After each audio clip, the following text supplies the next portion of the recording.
Assalamualaikum warahmatullahi wabarakatuh. Saya Isarul Ulfa, NPM 20010070013. Di sini saya akan mempresentasikan tugas mata kuliah Teknologi Informasi dan Komunikasi yang berjudul CPU atau Central Processing Unit. Pengertian CPU. Central Processing Unit atau CPU adalah perangkat keras komputer yang memahami dan melaksanakan perintah dan data dari perangkat lunak. Istilah lain dari CPU, prosesor atau prosesor, sering digunakan untuk merujuk ke CPU. Mikroprosesor adalah CPU yang diproduksi dalam sirkuit terpadu. Sejak pertengahan 1970-an, satu mikroprosesor sirkuit terpadu telah umum digunakan dan menjadi aspek penting dalam pelaksanaan CPU. Komponen CPU. Yang pertama, unit control. Unit control merupakan komponen yang mengatur jalannya program. Selanjutnya yang kedua, register. Register adalah perangkat penyimpanan kecil yang memiliki akses ke kecepatan yang cukup tinggi, yang digunakan untuk menyimpan data dan atau instruksi yang sedang diproses. Yang ketiga, unit ALU. Unit ALU berfungsi untuk melakukan operasi aritmatika dan operasi logika berdasar instruksi yang ditentukan. Yang terakhir dan yang keempat, CPU interconnection. Sistem koneksi dan bus yang menghubungkan komponen internal CPU yaitu ALU, unit kontrol, dan register-register, dan juga dengan bus-bus eksternal CPU yang menghubungkan dengan sistem lainnya. Selanjutnya, bagian-bagian CPU. Yang pertama, hard disk. Hard disk berfungsi sebagai tempat penyimpanan data secara konvensional yang umum digunakan. Yang kedua, VGA atau Video Graphic Editor Card. VGA card merupakan komponen yang berfungsi untuk mengolah data grafis untuk ditampilkannya ke monitor. Yang ketiga, sound card.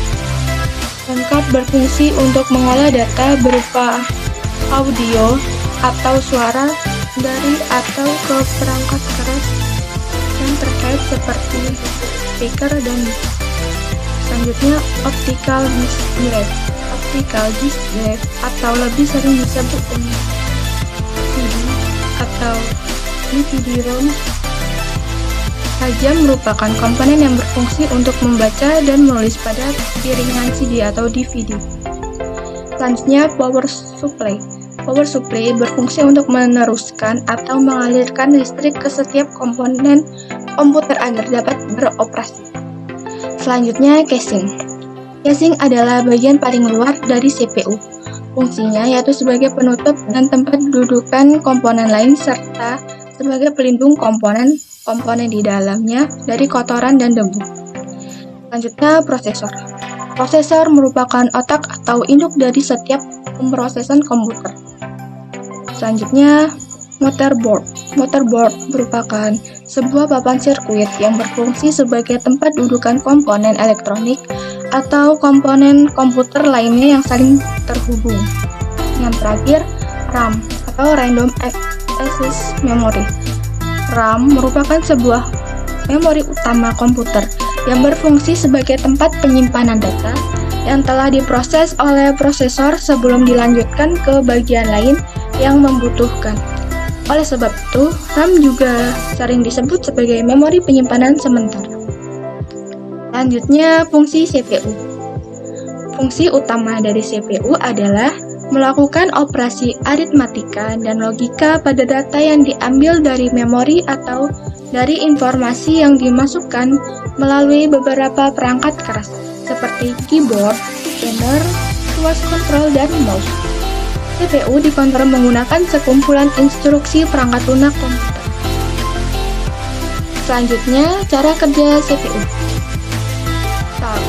Ketika data atau instruksi dimasukkan ke processing perangkat, pertama kali ditempatkan pada MLA melalui input storage. Jika dalam bentuk instruksi disimpan oleh control unit di program storage tetapi merupakan bentuk data yang disimpan dalam working storage.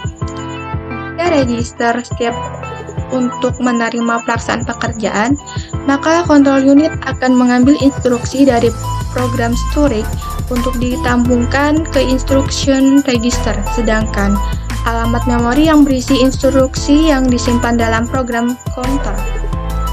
Sedangkan data diambil oleh control unit kerja storage untuk ditampung di register tujuan umum, dalam hal ini di operand daftar. Jika pengertian yang dilakukan oleh instruksi yang aritmatika dan logika, lalu akan mengambil alih operasi yang harus dilakukan berdasarkan set instruksi. Hasilnya disimpan dalam akumulator. Jika hasil pengolahan telah selesai, maka control unit akan mengambil hasil pengolahan di akumulator untuk ditampung kembali ke working storage.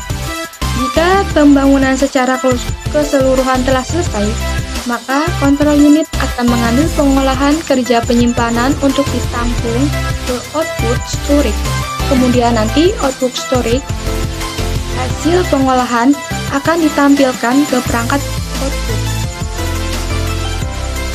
Terima kasih, cukup sekian. Mohon maaf bila ada kesalahan. Wassalamualaikum warahmatullahi wabarakatuh.